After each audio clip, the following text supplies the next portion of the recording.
রাধে রাধে, রাধেশ্যাম। প্রিয় সুধীজন, ভক্তজন, গুণীজন ও আমার ধর্মশিলা কল্যাণিয়া মাতৃগণ, সমস্ত ভক্তচরণেই সশ্রদ্ধ দণ্ডবোধ প্রণতি।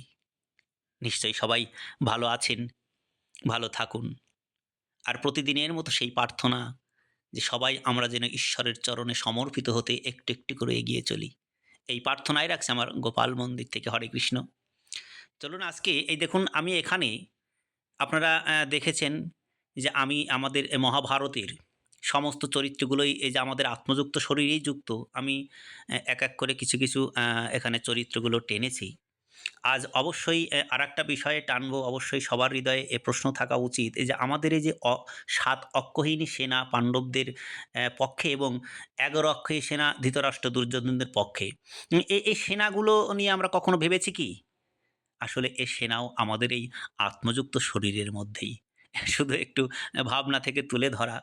দেখুন, মহাভারতের সেই সেনা যে এ বিষয়গুলো তুলে আসছে, যুদ্ধ, হ্যাঁ? সেই ধর্মক্ষেত্রে কুরুক্ষেত্রের যুদ্ধের যে সেনা, এগুলো আমরা বাহ্যিকভাবে কেন নেব? আমাদের আত্মযুক্ত শরীর থেকেই আমরা এগুলোকে টানছি, হ্যাঁ? তার আগে একটু এখানে আমি এই আমাদের গীতার ১ম অধ্যায়ের ১ম শ্লোক ধৃতরাষ্ট্র উবাচ, এখান থেকে একটু তুলে ধরব। হয়তো পুরোটা ব্যাখ্যা এখানে টানব না, অন্য একদিন এই পুরোটা এই শ্লোকের ব্যাখ্যা টানব। তার আগে আমি একটু প্রণামী স্তোত্র এবং একটু মঙ্গলাচরণ ছোট্ট করে সংক্ষিপ্ত করে একটু করি, ভগবানকে স্মরণ করি। জয় জয় শ্রী গুরুদেবাই নমো নমো। জয় জয় শ্রীমদ্ ভগবত গীতাই নমো নমো। ওম নমো ভগবতে বাসুদেবায়। সর্বকর্মফলম শ্রীকৃষ্ণয়ার্পণমস্তু। অখণ্ডমণ্ডলাকারং ব্যাপ্তম যেন চরাচরম তৎপদম দর্শিতম যেন তস্মৈ শ্রী গুরবে নমঃ। গুরু ব্রহ্মা গুরুর্বিষ্ণু গুরুদেব মহেশ্বর, গুরুরেব পরম ব্রহ্ম তস্মৈ শ্রী গুরবে নমঃ। বন্দে অহং শ্রী গুরু শ্রীযুত পদ কমলম, শ্রী গুরুন বৈষ্ণবাংশ্চ চ শ্রীরূপম সাগর জাতম সহগণ রঘুনাথম বিতম তম সজীবম সাদ্বৈতম সাবধূতম পরিজন সহিতম কৃষ্ণ চৈতন্য দেবম শ্রী রাধা কৃষ্ণ পদন সহগণ ললিতা শ্রী বিশাখান্বিতা আংশ্চ চ বাঞ্ছা কল্পতরুভর্ষ কৃপা সিন্ধুভ্যেব চ পতিতানাং পাবনেভ্যো বৈষ্ণবেভ্যো নমো নমো। শ্রীরূপ সনাতন ভট্ট রঘুনাথ, শ্রীজীবী গোপাল ভট্ট দাস রঘুনাথ, এই ছয় গোসাইয়ের করি চরণ বন্দন, যাহা হইতে বিঘ্ন নাশ অভীষ্ট পূরণ। ওম নম মহাবাদান্নায় কৃষ্ণ প্রেম প্রদায়তে, কৃষ্ণায় কৃষ্ণ চৈতন্য নামনে গৌরতী সে নমো নমো। হে কৃষ্ণ করুণা সিন্ধু দীনবন্ধু জগৎপতে, গোপেশ গোপিকা কান্ত রাধা কান্ত নমস্তুতে। তপ্ত কাঞ্চন গৌরাঙ্গী রাধে বৃন্দাবনেশ্বরী, বৃষভানুসুতে দেবী প্রণমামি হরিপ্রিয়ে। ওম নম বৃন্দাবৈ তুলসী দেব্যৈ প্রিয়া ওই কেশবাস্য চ, শ্রী বিষ্ণু ভক্তি পদে দেবী সত্যবত্যই নমো নমো। জয় শ্রী কৃষ্ণ চৈতন্য প্রভু নিত্যানন্দ, শ্রী অদ্বৈত চন্দ্র গদাধর শ্রীবাসাদি গৌর ভক্ত বৃন্দ। হরে কৃষ্ণ কৃষ্ণ কৃষ্ণ হরে হরে, হরে রাম রাম রাম হরে হরে। ত্বমেব মাতা চ পিতা ত্বমেব, ত্বমেব বন্ধুস্য সখা ত্বমেব, ত্বমেব বিদ্যা দ্রবিণম ত্বমেব, তুমি সর্বমম দেব দেব। ওম শ্রী পরমাত্মনে নমো নমো। ওম শ্রী পরমাত্মনে নমো নমো। ওম শ্রী পরমাত্মনে নমো নমো। হরে কৃষ্ণ। দেখুন, প্রথম শ্লোক প্রথম অধ্যায়ের ধৃতরাষ্ট্র উবাচ, ধর্মক্ষেত্রে কুরুক্ষেত্রে সমবেতা যুযুৎসব মামকা পাণ্ডবাচ এব কিম অকুর্বুত সঞ্জয়। ধৃতরাষ্ট্র জিজ্ঞাসা করলেন, হে সঞ্জয়, ধর্মভূমি কুরুক্ষেত্রে যুদ্ধার্থে সমবেত হয়ে আমার এবং পাণ্ডুর পুত্রগণ কি করল? এখানে বোঝা যায় যে অজ্ঞানরূপ ধৃতরাষ্ট্র ও সংযমরূপ সঞ্জয়। এ বিষয়ে আমি একটু ব্যাখ্যা রেখেছি, দেখবেন ছোট করে। এখানে ও বিষয়ে যেতে চাইছি না। এখানে বলা হচ্ছে যে অজ্ঞান মনের অন্তরালে থাকে, অজ্ঞানাবৃত মন ধৃতরাষ্ট্র জন্মন্ধ, কিন্তু সংযমরূপ সঞ্জয়ের মাধ্যমে তিনি দেখেন ও শোনেন। আসলে ধৃতরাষ্ট্র জানেন যে পরমাত্মাই একমাত্র সত্য।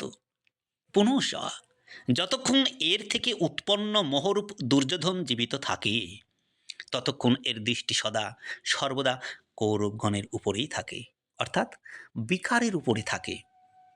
এখানে দেখুন একটু কথা আসছে যে শরীর একটি ক্ষেত্র। আসলে এই যে শরীর একটি ক্ষেত্র, এইটি ক্ষেত্রকে যদি আমরা সুন্দরভাবে বুঝতে পারবো, হয়তো বোঝা যাবে, সেদিকেও আমি একটা বিষয় সেখানে রাখবো পরবর্তীতে। দেখুন, এখানে বলা হচ্ছে যে যখন হৃদয় রাজ্যে দৈবী গুণসমূহের বাহুল্য ঘটে, হ্যাঁ, তখন এই যে আমাদের শরীর, এই শরীর ধর্মক্ষেত্রে পরিণত হয়, এবং যখন এতে আসরিক প্রবৃত্তির বাহুল্য ঘটে, তখন এই শরীর কুরুক্ষেত্রে পরিণত হয়। এখানে বলা হচ্ছে কুরু অর্থাৎ করো, এই শব্দ আদেশাত্মক। শ্রীকৃষ্ণ বলছেন যে এইভাবে যে প্রকৃতজাত তিনটি গুণের বশীভূত হয়েই মানুষ কর্ম করে। এখানে যেমন গুণগুলো টানলে অনেক বড় হয়ে যায়। আমি গুণ সম্বন্ধে আগামীতে রাখবো। যেমন গুণ আমাদের জানি আমরা, সাত্ত্বিক গুণ, তামসিক গুণ, এইগুলো আমরা বুঝি। এ বিষয়ে যেতে চাইছি না। সেজন্য বলছেন যে সে ক্ষণমাত্র কর্ম না করে থাকতে পারে না, গুণত্রয় তাকে দিয়ে করিয়ে নেয়। বলা হচ্ছে যে ঘুমন্ত অবস্থাতেই কর্ম বন্ধ হয় না, সেটি সুস্থ দেহের আবশ্যক খোরাক মাত্র। এই যে বিষয়গুলো, হ্যাঁ, আমাদের ভেতরে কাজ করে, যে এই যে আমাদের শরীরের মধ্যেই এ দুটি গুণ, দৈব সম্পদ, আসুর সম্পদ, এর ভেতর দিকে আমি একটু এই যুদ্ধ বা এই সেনায় একটু যেতে চাইছি। যে আসলে আমাদের এই সেনাগুলো কি, হ্যাঁ, ৭ অক্ষৌহিণী সেনা এবং আমাদের বলা হচ্ছে ১১ অক্ষৌহিণী সেনা। দেখুন, বলা হচ্ছে এই যে আমাদের এই যে শরীর, এই শরীরের অন্তরালে অন্তকারণে করণে দুটি পুরাতন প্রবৃত্ত বিদ্যমান। কি বলা হলো? আমাদের এই যে শরীর, এই শরীরের অন্তরালেই অন্তঃকরণের দুটি পুরাতন ও প্রবৃত্তি বিদ্যমান। সে দুটি হলো দৈবী সম্পদ ও আসুরী সম্পদ। দৈবী সম্পদ আছে, দেখুন বোঝা যায় যে পূর্ণরূপ পাণ্ডু এবং কর্তব্যরূপে কুন্তী। এখানে বুঝতে গেলে যে পূর্ণ জাগ্রত হওয়ার আগে মানুষ কর্তব্য ভেবে যা কিছু করে, নিজের বুদ্ধি অনুসারে সে কর্তব্যই করে, কিন্তু তার দ্বারা কর্তব্য পালন হয় না। কেন? কারণ পুণ্য ছাড়া কর্তব্য কি তা বোঝা বড় মুশকিল। কুন্তী পাণ্ডুর সঙ্গে সম্বন্ধ হওয়ার পূর্বে যাকে অর্জন করেছিল সে ছিল কর্ণ। আজীবন সে কুন্তীর পুত্রদের সঙ্গে শুধু যুদ্ধই করেছিল। পাণ্ডবদের দুর্ধর্ষ শত্রু যদি কেউ ছিল, তবে সে ছিল কর্ণ। আমরা এটা জানি বা বুঝি, আমরা অনেকভাবেই এটা উপলব্ধি করেছি। অতএব বিজাতীয় কর্মই হলো কর্ণ। কথাটা বোঝা যায়।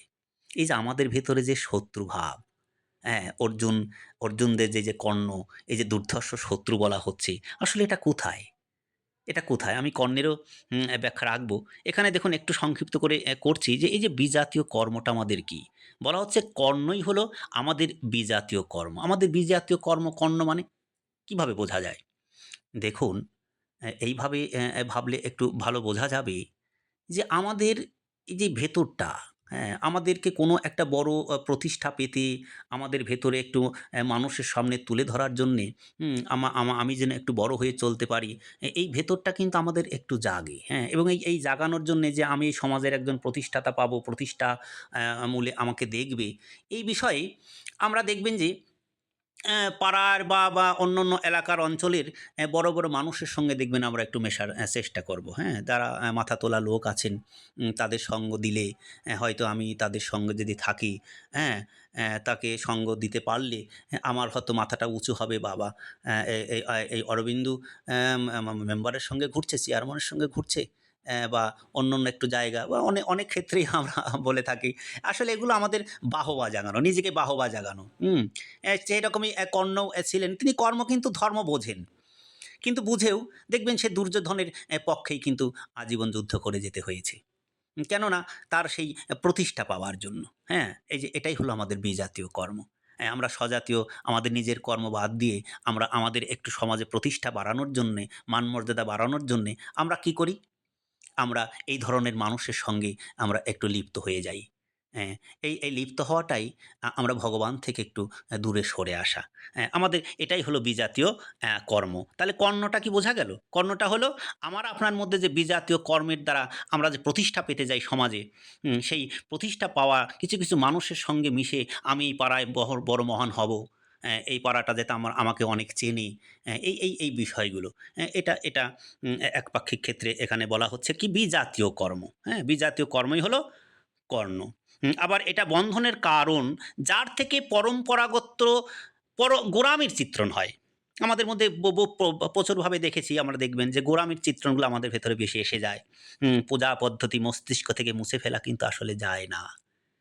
তাই বারবার বলছি যে পূর্ণ জাগ্রত হলে ধর্মরূপ যুধিষ্ঠির, অনুরাগরূপ অর্জুন, ভাবরূপ ভীম, নিয়মরূপ নকুল, সৎসঙ্গরূপ সহদেব এবং এই যে সাত্ত্বিকতারূপ সাত্ত্বকী, কায়াতে সামর্থ্যরূপ কাশীরাজ, কর্তব্য দ্বারা জগতে বিজয়রূপ কুন্তিভোজ ইত্যাদি ইষ্টনমক মানসিক প্রবৃত্তিসমূহের উৎকর্ষ হয়। এই যে বিষয়গুলো এখান থেকে এর মধ্যেই ধরেছেন যে যারা গণনায় ৭ অক্ষৌহিণী সেনা। বোঝা গেল না বিষয়টা, তাই না? আরেকটু ভাঙার চেষ্টা করছি। দেখুন ৭ অক্ষৌহিণী সেনা বলতে আমাদের যেমন অ্যা ম পঞ্চপাণ্ডব, পঞ্চপাণ্ডবের একেকটা ব্যাখ্যা আমাদের ভেতরেই আমি সেটা দিয়ে এসছি যে যুধিষ্ঠিরটাকে, তারপরে নকুল নিয়মরূপ নকুল, আমাদের ভাবরূপ ভীম, অনুরাগরূপ অর্জুন। এই যে বিষয়গুলো আমার ভেতর থেকে আমার টানার চেষ্টা করি। হুম? সৎসঙ্গরূপ সহদেব। এই বিষয়গুলো একেকটা আমাদের যোদ্ধার সেনা।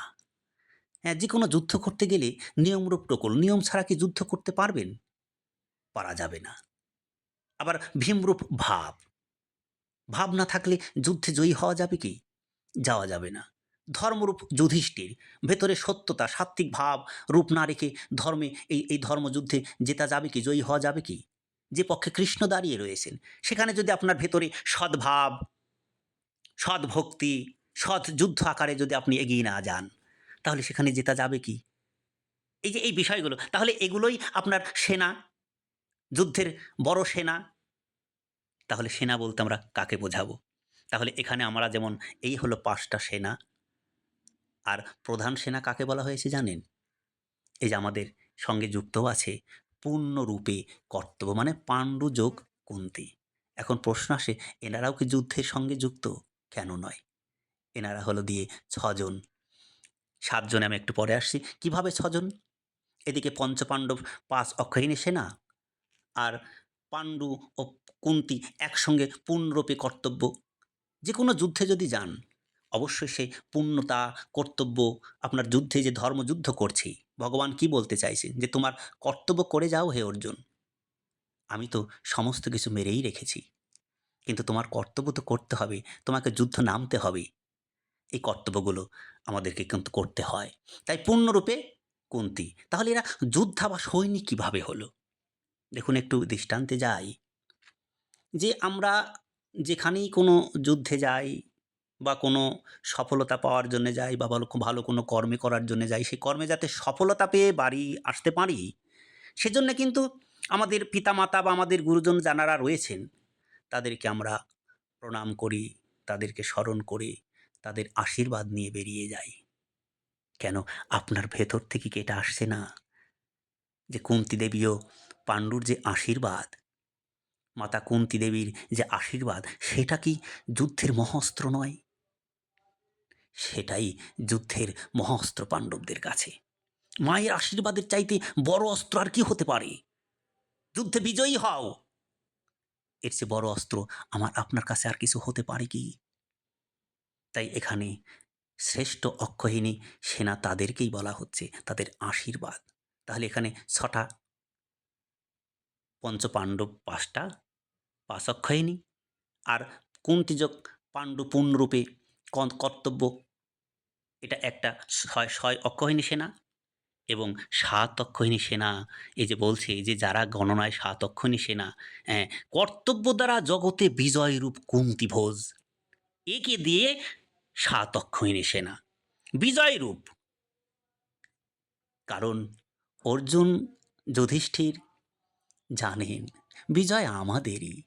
যেখানে স্বয়ং গোবিন্দ রয়েছেন সেখানে বিজয় আর কার হতে পারে বলেন তো? আলোয় দাঁড়িয়ে রয়েছে অন্ধকার মুক্ত করে, শুধু যুদ্ধ তুমি করে যাও। হ্যাঁ, দেখুন, যেখানে অন্ধকার নেই, অন্ধকারে আমরা আমরা ভয় পাই কোথায়? অন্ধকারে তো, অজ্ঞানরূপ অন্ধকার। কিন্তু যেখানে স্বয়ং আলো দাঁড়িয়ে রয়েছেন, সে যুদ্ধে কে জয়ী হবে? শুধু কর্তব্য কর্ম তুমি করে যাও, যুদ্ধ করে যাও। বিজয়রূপ তো ভগবান স্বয়ং নিজে রেখেই দিয়েছেন। এইজন্যে এই যে বিজয়রূপ কুন্তিভোজ, এটা আমাদের অক্ষয়িনী সেনা। এটা দিয়ে আমাদের 7 অক্ষয়িনী সেনা পঞ্চপাণ্ডবদের।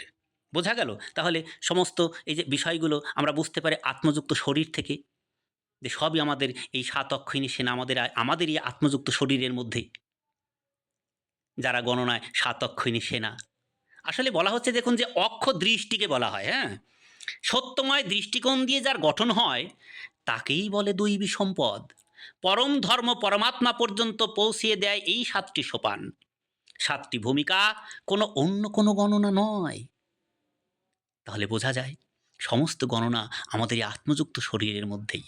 বস্তুত এই প্রবৃত্তিসমূহ অনন্ত, যার কোনো শেষ নেই। হ্যাঁ, তাহলে এখন আমরা এখানে 7 অক্ষয়িনী সেনার পরিচয় তুলে ধরলাম আত্মযুক্ত শরীর থেকে। এখন একটু আমরা 11 অক্ষয়িনী সেনা নিয়ে একটু আলোচনা করি। 11 অক্ষয়িনী সেনাটা আমাদের এই আত্মযুক্ত শরীরের মধ্যে কি? সুন্দর একটু একটু বুঝে নেবেন। দেখুন, এখানে বলা হচ্ছে যে, অন্যদিকে আছে কুরুক্ষেত্র, যাতে 10টি ইন্দ্রিয় ও একটি মন মিলিত হয়ে সেনার সংখ্যা দাঁড়িয়েছে 11 অক্ষয়িনী সেনা। কি বোঝা গেল? এই যে আমাদের 10টা ইন্দ্রিয়, 5টা কর্মেন্দ্রিয়, 5টা জ্ঞানেন্দ্রিয়, ও তার রাজা হলো মন। ইন্দ্রিয়ের রাজা মন। তাহলে এই মন দিয়ে হলো 11টা। তাহলে কে 11 অক্ষয়িনী সেনা? এই আমাদের 10টি ইন্দ্রিয় এবং মনই হলো 11 অক্ষয়িনী সেনা। এই যে জিনিসগুলো, বিষয়গুলো বুঝতে গেলে আসলে কিভাবে নিতে পারি আমরা বলুন তো? হ্যাঁ, পাঠগুলো ভেতর থেকে যদি না নিতে মারি, তাহলে কিভাবে সম্ভব বুঝে যাওয়া? হ্যাঁ, এইজন্য এইভাবে আমরা যেন ভেতর থেকে, আত্মযুক্ত শরীর থেকে যেন বিষয়গুলো আমরা ভাবতে পারি। যে আমাদের এই 11 অক্ষয়িনী সেনা বা 7 অক্ষয়িনী সেনা আমাদের বাইরের কেউ নয়। যেমন বলছে যে মন ও ইন্দ্রিয়গুম দৃষ্টিগুণ দিয়ে যার গঠন হয় তাকে বলে আসুরি সম্পদ। তার মধ্যে আছে অজ্ঞানরূপ ধৃতরাষ্ট্র, সে সব সত্য জেনেও অন্ধ। তার সহচারিণী গান্ধারী, এই আমাদের ইন্দ্রিয়ের আধারযুক্ত প্রবৃত্তি। তার সঙ্গে আছে আবার মহরূপ দুর্যোধন, দুর্বুদ্ধিরূপ দুঃশাসন, বিজাতীয় কর্মরূপ কর্ণ, ভোমরূপ ভীষ্ম, দ্বৈতের আচরণরূপ দ্রোণাচার্য, আসক্তিরূপ অশ্বত্থামা, বিকল্পরূপ বিকর্ণ। এই যে এক একটা ব্যাখ্যা, এইগুলোই আমাদের ভেতরে সেই 11 অক্ষয়িনী সেনারূপে কর্ম করে চলেছেন। এগুলো সমস্ত কিছুই ধৃতরাষ্ট্র এবং দুর্যোধনের পক্ষেই যুদ্ধ করেছেন। আসলে সবই বিকার, আকারযুক্ত নয়। সমস্ত তো ভগবান আমাদের পাণ্ডবদের প্রতিই রেখেছেন। যে পক্ষে ধর্ম, সে পক্ষেই বিজয়রূপ, বিজয়ের পতাকা তো সে পক্ষেই থাকবে। এই বিষয়ের উপর ভিত্তি করেই একটু সংক্ষিপ্ত এখানে আলোচনা রাখছি। আর এই যে শ্লোকটা, এই শ্লোকটা আগামীতে আমি এই প্রথম শ্লোকটা আমাদের এই প্রথম অধ্যায়ের, এটা পূর্ণরূপে আমি পরে আলোচনা করব। আজকে আমার এটুকুই একটু টানার ছিল যে আমি যে পরিচয়গুলো রেখেছি, এই পরিচয়ের মধ্যে এটাও খুব প্রয়োজনীয় ছিল যে আমাদের আত্মযুক্ত শরীরের মধ্যেই 7 অক্ষয়িনী সেনা এবং 11 অক্ষয় সেনা, আসলে বিষয়টা কী? হ্যাঁ, সবাই ভালো থাকবেন। হরি ওম তৎসৎ, হরি ওম তৎসৎ, হরি ওম তৎসৎ। ঈশ্বর সবাইকে মঙ্গল করুন। ওম শান্তি, ওম শান্তি, ওম শান্তি। হরে কৃষ্ণ।